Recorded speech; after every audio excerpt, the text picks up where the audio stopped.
இல்லையம்பலம் தென்னாடுடைய சிவனே போற்றி, எந்நாட்டவர்க்கும் இறைவா போற்றி, ஏகம்பத்துரை எந்தாய் போற்றி, பாகம் பெண்ணுரு ஆனாய் போற்றி, பராய்த்துறை மேவிய பரனே போற்றி, சிராப்பள்ளி மேவிய சிவனே போற்றி, தென்தில்லை மன்றினுள் ஆடி போற்றி, இண்டனக்காரமுது ஆனாய் போற்றி, காவாய் கனகத்திரளே போற்றி, கைலை மலை ஆனே போற்றி போற்றி, புளியர்கோன் வெப்பொடித்த புகலியர்கோன் கடல் போற்றி, ஆளிமிசை கல்மிதப்பில் அணைந்த பிரான் அடி போற்றி, வாளி திருநாவலூர் வந்தொண்டர் பதம் போற்றி, ஒளிமறி திருவாத ஊரத் திருத்தாள் போற்றி, தந்தைதாய் ஆவானும் சார்கதி இங்காவானும் அந்தமிலா என்ப நமக்காவானும் எந்தமுயிர் தானாகுவானும் சரணாகுவானும் ஒரு கோனாகுவானும் குரு தெளிவு குருவின் திருமேனி காண்டல், தெளிவு குருவின் திருநாமம் சப்பல், தெளிவு குருவின் திருவார்த்தை கேட்டல், தெளிவு குரு ஒரு சிந்தித்தல் தானே, கைலாய பரம்பரையில் சிவஞான போதநெறி காட்டும் வெண்ணை பயில்வாயுமை மெய்கண்டான் சந்ததிக்கோர் மெய்ஞான பானுவாகி குயிலாரும் பொருள் திருவாவடுதுறை வாழ் குருநமச்சிவாய தேவன் சைலாதி மரபுடையோன் திருமரபு நீடூழி தழைகமாதோ, மங்களாம்பிகை உடனவர் மகிமாலீஸ்வரர் முக்கண்ணி அம்மையுடன் முக்கண்ணப்பர் ஈரோடு திருமுறைக் கழகம் தொண்டர் சீர்பரவுவார் சம்பந்த சரணாலயடிகள் திருவடிகள் வணங்கி இப்பணி செய்ய உடல்நலம் மனவளம் ஞானத்தெளிவை குருவினிடத்திலும் திருவினிடத்திலும் விண்ணப்பித்து சக்தி விநாயகர் சவுந்தரநாய் உடனவர் சுந்தரேஸ்வரர் திருவடிகள் வணங்கி திருமூல நாயனார் திருவடி வணங்கி திருமந்திரத்தை வணங்கி வகுப்பை தொடங்கலாம். சிவாய நம சிவாய நம போற்றி. சிவா திருச்சிற்றம்பலம். மாணிக்கவாசகர் திருவடிகள் போற்றி. சிவாய நம. திருவாசகம் பார்க்கிறோம். திருவாசகம் திருச்சதகம். மாணிக்கவாசகர் திருவடிகள் போற்றி. திருவாசகம் போற்றி. முதல்ல திருவாசகத்தை பதிவு செய்யலாம், அதுக்கு பிறகு திருமந்திரம் பண்ணலாம். முதல்ல திருமந்திரம் எடுக்கிற மாதிரி போட்டு விட்டுட்டோம், அதில் மந்திரத்துக்கு போகலாம்.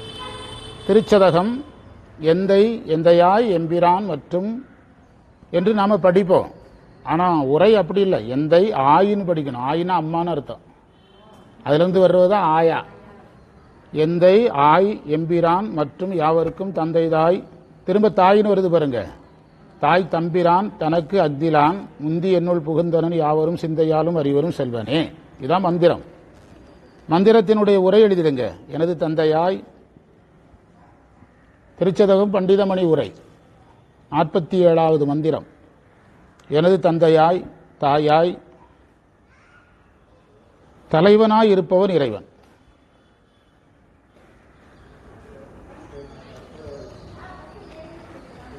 மற்றவர்களுக்கும் தாயும் தந்தையுமாக இருப்பவன். வித்தியாசமான மந்திரம்.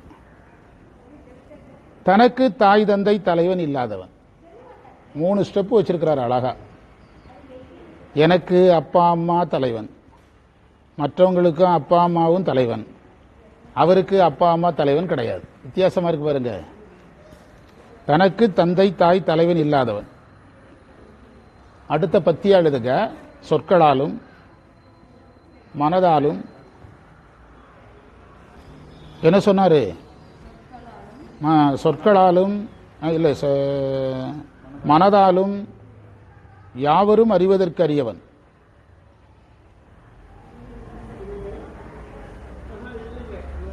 முத்தி என்ற செல்வத்தை உடையவன், உடைய கடவுள்.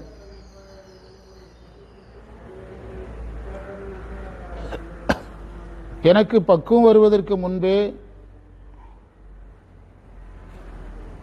என் உள்ளத்தில் புகுந்த கருணையாளன்.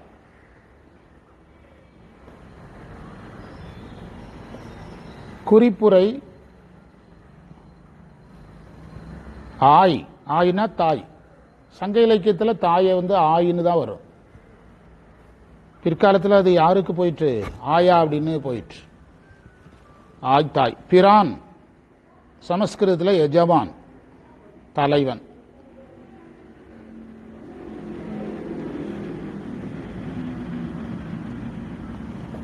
முந்தி என்னுள் புகுந்தனன்னு சொல்றாருல 3வது வரியில, அது திருக்கோவையார்லையும் இருக்குது. என்னை முன்னாள் ஆளுடையான் என்று திருக்கோவையார்லையும் இருக்குது.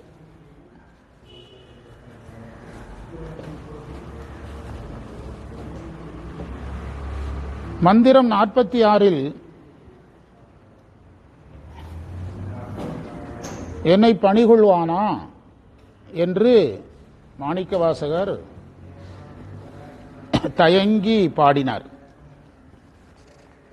இப்போ நம்ம வந்து என்னை பணிகொள்வானான்னு கேட்க மாட்டார். நான் இல்லைன்னா அந்த வேலையை செய்ய ஆளே இல்லையே அப்படின்லாம் சொல்லுவோம்.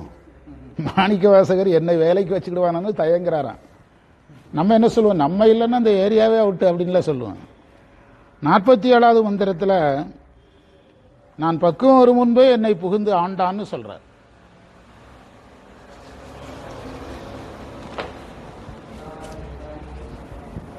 இப்போ ஒவ்வொன்றுக்கா விளக்க சொல்ல போறார். பண்டிதமணி உரை. தாய், தந்தை, ஆய், எம்பிரான்.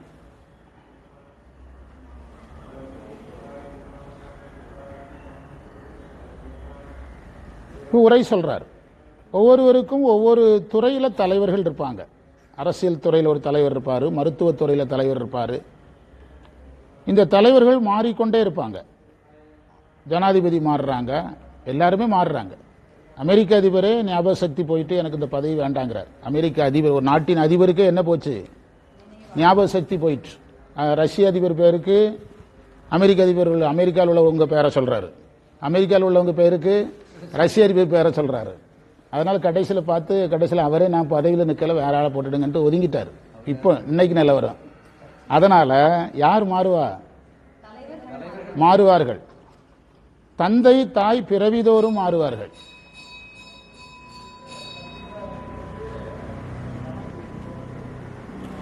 ஆனால் இறைவன் எல்லா நிலையிலும் தாய் தந்தையாய் தலைவனாய் இருக்கிறார்.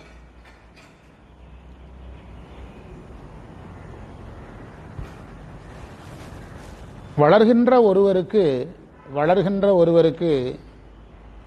வளர்க்க தாய் வேணும், அறிவு கொடுக்க தந்தை வேணும். அம்மா அறிவு கொடுக்க மாட்டாங்களான்னு கேட்கக்கூடாது. நம்முடைய மரபுல அப்படி சொல்லிட்டு வந்துட்டோம். இன்று புறந்தறுதல் எந்தலை கடனே, சான்றோனாக்குதல் தந்தைக்கு கடனே, புறநானூறு.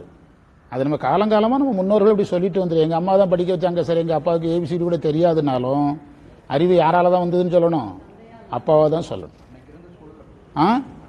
அன்னைக்கு இருந்த காலச்சூழல்ல, அதாவது ஈன்ற பொழுதில் பெரிதுவக்கும் தன்மகனை சான்றோர். டீச்சர் வாங்க, சேர் எடுத்து போட்டுடுங்க.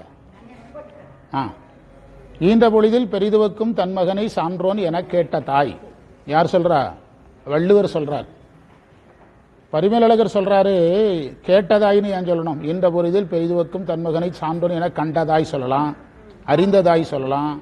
பரிமேலழகர் சொல்றாரு, தன் மகன் அறிவாளியா இருக்கிறாங்கிறத கண்டுபிடிக்கிற அளவுக்கு யாருக்கு அறிவு இருக்காதுங்கிறாரு பரிமேலழகர். பிற்காலத்தில் அது கண்டனமாகி அந்த உரையெல்லாம் மறுக்கப்பட்டு வருது. பரிமேலழகர் உரையில் ஒரு 60%, 40% இருக்கிறவங்க, 30% இருக்கிறவங்க, 60% மறுக்கிறவங்களும் வந்துட்டாங்க. இப்போ அந்த மாதிரி மறுக்கிற உரைகளுக்கு மரபுரைன்னு பேர். ஆமா, அன்னைக்கு அது பொருத்தமா இருந்தது.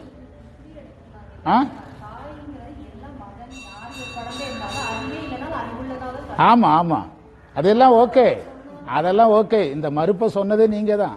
பெண்ணியத்துக்காரங்க பரிமேலழகருக்கு எதிர்ப்பு தெரிவிச்சாங்க. எப்படி கேட்டதாயினா அவளுக்கு கண்டுபிடிக்க தெரியாதுன்னு சொல்லலாம். அப்ப எங்களுக்கு அறிவு இல்லையா, உங்களுக்கு தான் அறிவு இருக்கா? இந்த பெண்ணியக்காரங்க, கம்யூனிஸ்ட் சிந்தனைக்காரங்க.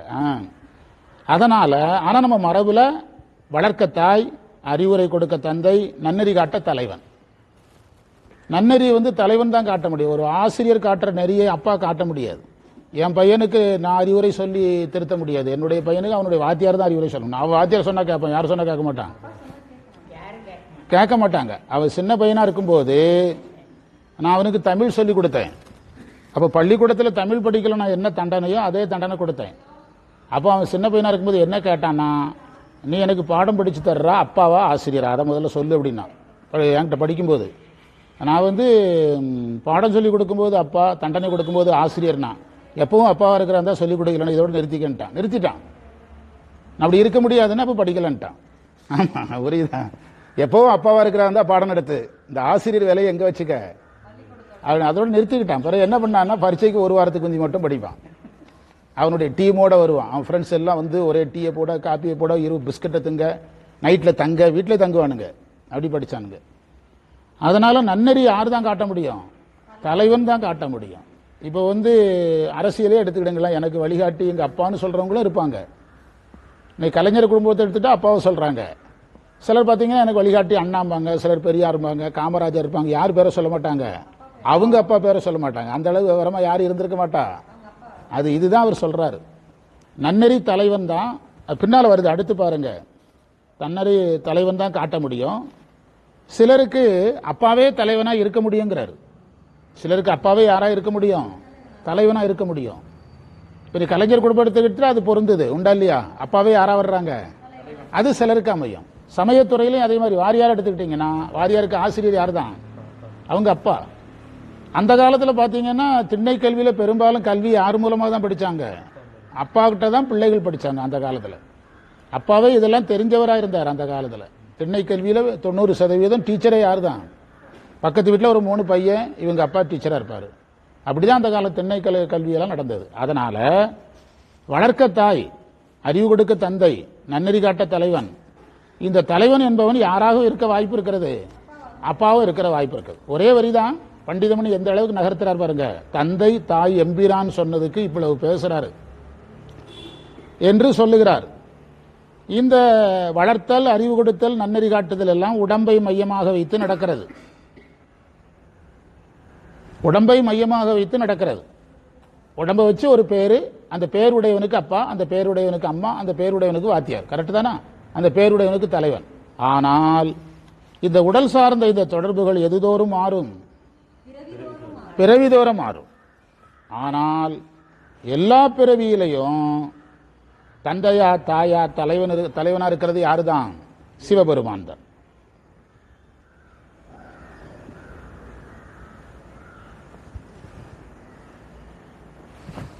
புல்லாகி பூடா என்று சொல்லுகின்ற மாணிக்கவாசகருடைய கருத்துல கீழ்பிறவிகளும் இருக்குது, கீழான பிறவிகளும் இருக்குது. அந்த கீழ்பிறவிகள் கடந்த பிறகு உயர்ந்த மக்கள் பிறவி வருது. அந்த மக்கள் பிறவி வந்த பிறகு உயிருக்கு கொஞ்சம் அறிவு அதிகமாகுது. அப்போது குருவால் நெறி கிடைக்குது. குருவால் நெறி கிடைக்குது. அந்த குருவே இறைவனா நினைச்சு அந்த இறைவனுடைய உதவியை நினைந்து உடலுக்கு கிடைத்த தந்தை தாய் தலைவனை கடந்து உயிருக்கு கிடைத்த யாரை நினைக்கிறாங்க, தந்தை தாய் தலைவனை நினைக்கிறாங்க. அவர் சொல் அந்த மந்திரத்தை படிச்சு பாருங்க. எந்தை எம்பிரான், எந்தை ஆய் எம்பிரான், அது அவருக்கு. அதுக்கு பிறகு மற்றும் யாவருக்கும் தந்தை தாய் தம்பிரான். ரெண்டா பிரிக்கிறாரு. பக்குவம் இல்லாதவன் உலகியல் தந்தை தாய் தலைவனை முதல்ல பார்க்கிறான். பக்குவம் வந்த பிறகு எப்போதும் தந்தை தாயாக இருக்கிற இறைவனை பார்க்கிறார். மாணிக்க வாசகர் பார்த்தது எப்போதும் தந்தை தாயாக இருக்கிற இறைவனை பார்க்கிறார். பக்குவம் இல்லாதவனுக்கு யாரு, இந்த உலகில் தந்தை தாய் தலைவன் தான் பெருசா தெரியும். அவங்களுக்கும் இறைவன் யாராகவும் இருக்கிறாரு. அதையெல்லாம் புரிந்து கொள்றதுக்கு தான் பண்டிதமணி இவ்வளவு விஷயங்களை சொல்லுகிறார். பக்குவம் ஒரு வரைக்கும் அவனுக்கு உலகில் தந்தை தாய் தலைவன் பெருசா தெரியும், இறைவன் யாருங்கிறது தெரியாது. ஆனாலும் இறைவன் யாரா இருக்கிறாரு, அதுதான் அதுல நோட்ஸ். மாணிக்க வாசகருக்கு இறைவன் நம்ம தந்தையா இருக்கான், தாயா இருக்கிறான், தலைவனா இருக்காங்கிறது தெரியுது. ஆனால் பக்குவம் இல்லாதவனுக்கும் அப்படிதான் இருக்கிறாரு. அவனுக்கு என்ன செய்யாது, தெரியாது. அவனுக்கு அது தெரியாது. இப்போ 3 வயசு 4 வயசுல அம்மா அப்பா நமக்கு செய்தது தெரியுதா? உனக்கு 2.5 வயசுல 3 வயசுல இந்த மாதிரி ஆயிட்டா, ஒரு மேஜிலிருந்து கீழே விழுந்துட்டா, கை உடைஞ்சிட்டு நாங்க என்ன பாடுபட்டோம் தெரியுமா? உடனே நீங்க என்ன சொல்லுவீங்க, யார் பெக்க சொன்னது முதல்ல அப்படிம்பீங்க. கை உடைஞ்சது இருக்கட்டு, ஹாஸ்பிட்டல் போனதுல இருக்கட்டு, பெக்க சொன்னது யாரும், பெத்தெடுக்க சொன்னது யாரு அப்படின்னு நீங்க கேட்பீங்க.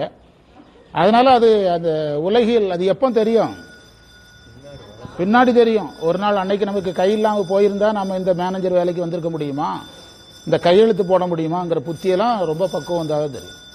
அதை எவ்வளவு அழகா மாணிக்கவாசர் சொல்றாரு, பண்டிதமணியில் அழகா விரிக்கிறார் பாருங்க. அதை விரித்து சொல்லுகிறார். அடுத்தது உயிருக்கு உரிய தந்தை தாய் தலைவன் உரிமையை மாணிக்கவாசகர் தன்மேல் வைத்து சொல்லுகிறார்.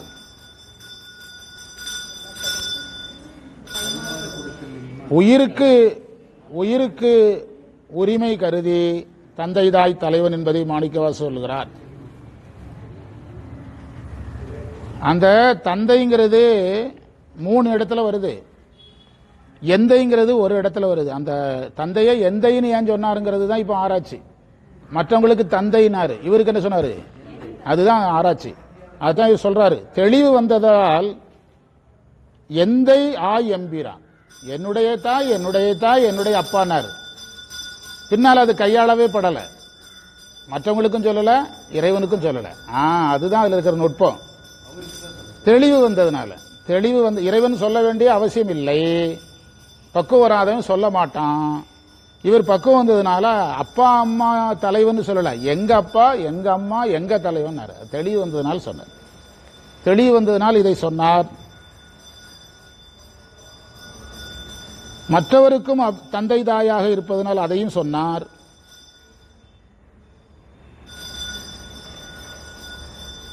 முதலில் தனக்கு தந்தை தாய் என்று சொன்னது தெளிந்த நிலை.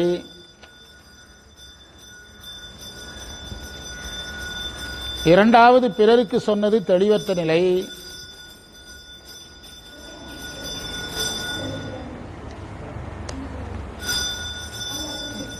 அடுத்த வரியில என்ன சொல்றாருன்னா, இறைவனுக்கு தாய் தந்தை இல்லைங்கிறார். அதான் ஆராய்ச்சி பண்ண போறாரு. இறைவனுக்கு தாய் தந்தை தலைவன் இல்லை. ஏன் தாய் தந்தை இல்லை? பிறவி இல்லை. தாய் தந்தை இல்லைன்னு 500 வருஷமா சொல்லிட்டு இருக்கான் சார் எல்லாரும். ஏன் இல்லைன்னு கடைசி வரைக்கும் சொல்ல மாட்டான். இவர் தான் பண்டிதன் சொல்றாரு, பிறவி இல்லை அதனால் தாய் தந்தை இல்லை. பிறவி இல்லை அதனால் தாய் தந்தை இல்லை. அடுத்தது, அவனுக்கு ஏன் தலைவன் இல்லை? அவனே தலைமை இலக்கணம் உடையவன். அவனை விட பெரிய தலைமை இலக்கணம் உடையவர்கள் இல்லை. அதனால அவனுக்கு தலைவன் இல்லை.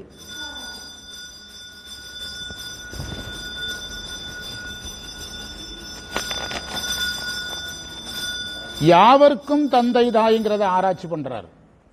எந்தை, எம்பிரான் மற்றும் யாவர்க்கும் தந்தை. அந்த யாவர் யாருன்னு கேட்கிறார். யாவர் என்று சொன்னது யாரை? தேவர்களை, தெளிவு பெறாத சாதகர்களை, பதவிகளை பெற்ற தேவர்களை, இவங்களை எல்லாம் தான் யாவருங்கிறார். புற்றுமாய் மரமாய் புனல் காலே உண்டியாய் என்னென்னமோ யோகம் பண்றாங்க, அவங்களுக்கு யார் கிடைக்கலன்னு இருக்குது திருவாசகத்துல.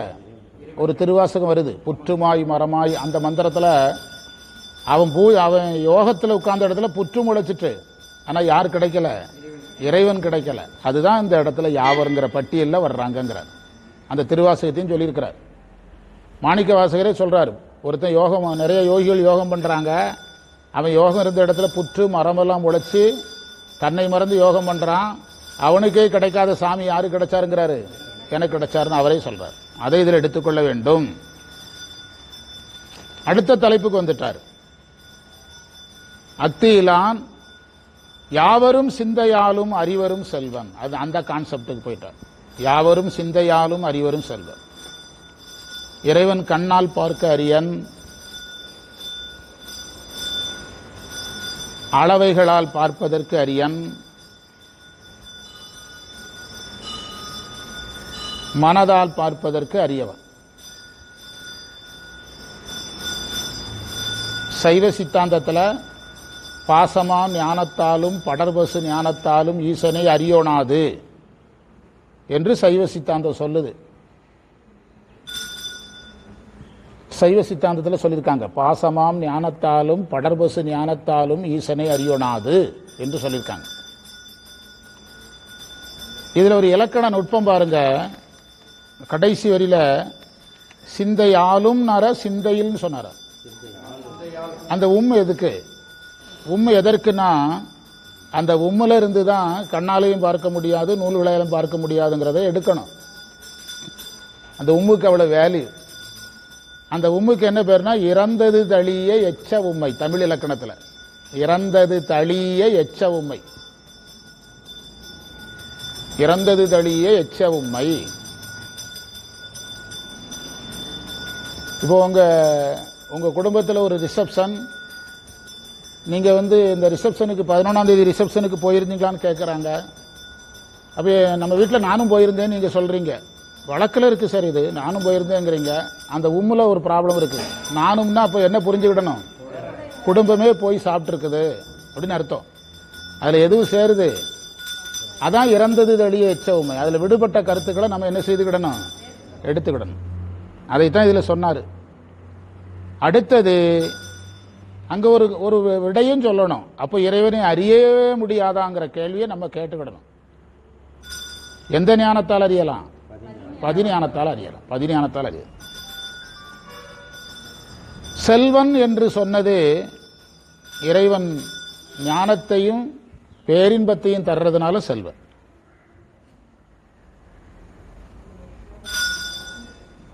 முந்தி என்ற சொல்லுக்கு நான் தெளிவு பெறுவதற்கு முன் என்று பொருள். மாணிக்கவாசகர் தெளிவு பெறாத நாள்னு ஒரு நாள் கிடையாது. அவர் பிறக்கும் போதே என்ன அருள் வடிவமாக தான் பிறக்கிறாரு. அவர் இந்த அர்த்தத்தில் பாடும்போது நம்ம அந்த அர்த்தத்தை தானே சொல்ல முடியும். என்ன சொல்றீங்க? இப்போ ஒருத்தர் அவர் சொல்ற எனக்கு மொத்த சொத்தே 100 கோடி தானுங்கன்னு சொல்றாரு. நீங்க 200 கோடின்னு சொல்ல முடியாதுல்ல. அவர் சொத்து 1000 கோடியா இருந்தாலும் அவர் சொன்னது தான் நீங்க சொல்ல முடியும். பண்டிதமணிக்கு இப்போ அதான் நிலைமை. மாணிக்கவாசகருக்கு தெளிவில்லாத காலம்னு ஒன்று கிடையாது. இப்படி சொன்னாதான் புரியும். எப்படி நான் தெளிவா இருக்கும்போது சாமி வந்தான்னு சொன்னா புரியாது. நமக்கு மாணிக்கவாசகர் சம்பந்தம் இல்லாமல் போயிடும். அப்போ நம்ம தெளிவாகவே இல்லையா, அப்போ நமக்கு மாணிக்கவாசகருக்கு என்ன சம்பந்தம் அப்படிங்கிற எண்ணம் வந்துடும். அதனால தான் எப்படி ஆரம்பிச்சாரு? நான் ஞானம் பெறுவதற்கு முன்பே என்கிட்ட வந்துட்டான் அப்படின்னு சொல்றார். அப்படி ஞானம் பெறாத காலம்னு மாணிக்கவாசகர் ஒன்று இருந்துதானே? இருந்தாலுமே இருந்ததுன்னு நாம என்ன செய்யக்கூடாது? சொல்லக்கூடாது. அது பொருந்தாது.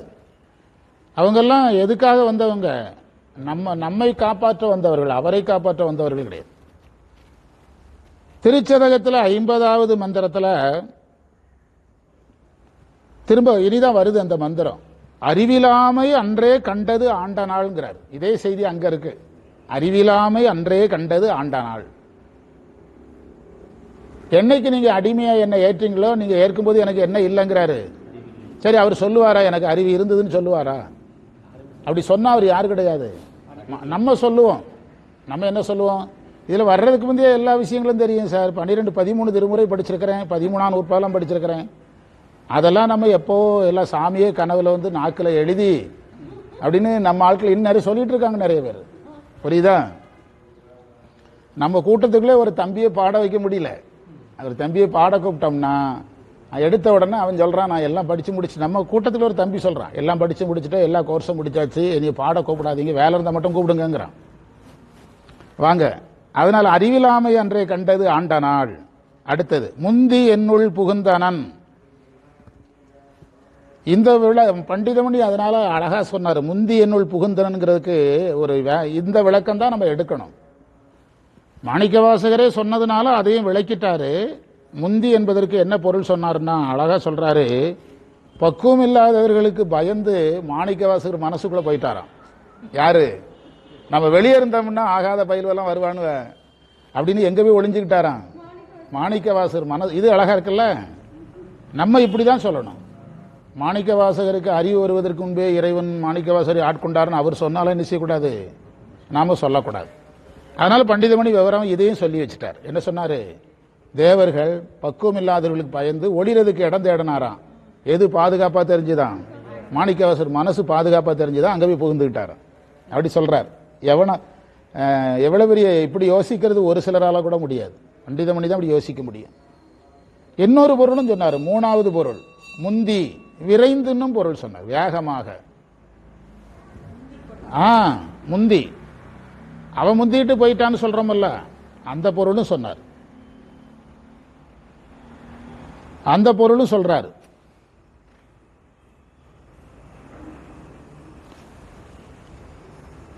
இதுல ஒரு அழகான விளக்கம் சொன்னாரு. தேவர்கள் பக்குவம் இல்லாத சாதகர்கள், இவர்களுக்கு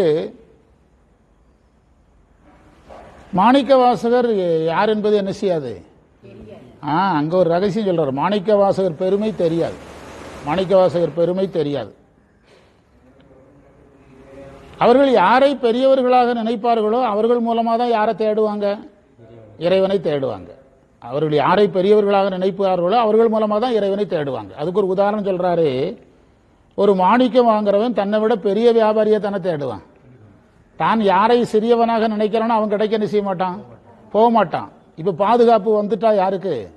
அவர் ஒரு முடிவுக்கு வந்தார். தேவர்களும் சரி பக்குவம் இல்லாதவனுக்கும் மாணிக்கவாசகர் யாரும் தெரியாது. மாணிக்கவாசகர்கிட்ட வந்து நம்மளை என்ன செய்ய மாட்டானுங்க, தேட மாட்டானுங்க. நம்ம ஒளிறதுக்கு சூப்பரான இடம் எது? மாணிக்கவாசகர் என்று ஒளிந்து கொண்டார் அப்படின்னு அதான் முந்தி என்பதற்கு சொன்ன எவ்வளவு அழகான பொருள் என்று சொல்லுகிறார். முடிவுரை சொல்ல போறார். எனக்குள் புகுந்த இறைவனுக்கு நான் கைமாறு செய்ய முடியாது. தலைப்பு என்னது? ஆமா, கொடுக்க முடியலங்கிறது தான் கைமாறு கொடுத்தல். அவருக்கு நான் கைமாறு கொடுக்க முடியாதவனாக இருக்கிறேன். அதான் கைமாறு கொடுத்தல். எந்த எம்பிரான் என்று உருகுனதுனால இதுல பக்தி இருக்குது. கைமாறு கொடுக்க முடியாதனால கொடுக்கலங்கிறது எதுல போய் பொருந்தது? அந்த 10 மந்திரத்துக்குள்ள தலைப்புல பொருந்தது. என்னுடைய தந்தை என்னுடைய தாய் தலைவன் உருகுனதுல பக்தி இருக்குது. அது எங்க போய் பொருந்தது? அந்த 100 மந்திரத்துக்கான ஒரு ஹெட்டிங் பக்தி வைராக்கிய விசித்திரம். இந்த திருச்சதகம் மட்டும் முடிவுரை சொல்றது கஷ்டம். முதல்ல அந்த 10 மந்திரம் எப்படி மேட்ச் ஆகுதுன்னு சொல்லணும். பிறகு அந்த 100க்குள்ள கான்செப்ட் எப்படி மேட்ச் ஆகுதுன்னு, ஒவ்வொரு மந்திரமும் 2 கான்செப்ட்ல மேட்ச் ஆகணும். ஆமா, 2 கான்செப்ட்லயும் மேட்ச் ஆகணும். அந்த 10 மந்திரத்துக்கான தலைப்புக்கும் அடாப்ட் ஆகணும், 100 மந்திரத்துக்கான தலைப்புல அடாப்ட் ஆகணும். அதுதான் திருச்சதகத்தினுடைய சார் வணக்கம் வாங்க திருச்சதகத்திற்கான தனிச்சிறப்பு. அதை இதில் சொல்லுவதை நாம் என்ன செய்யறோம், பார்க்கிறோம் என்று நாம் இந்த திருவாசக தலைப்புக்கு அடுத்து திருமந்திரத்துக்கு போகணும். திருமந்திரத்துக்கு போகணும்.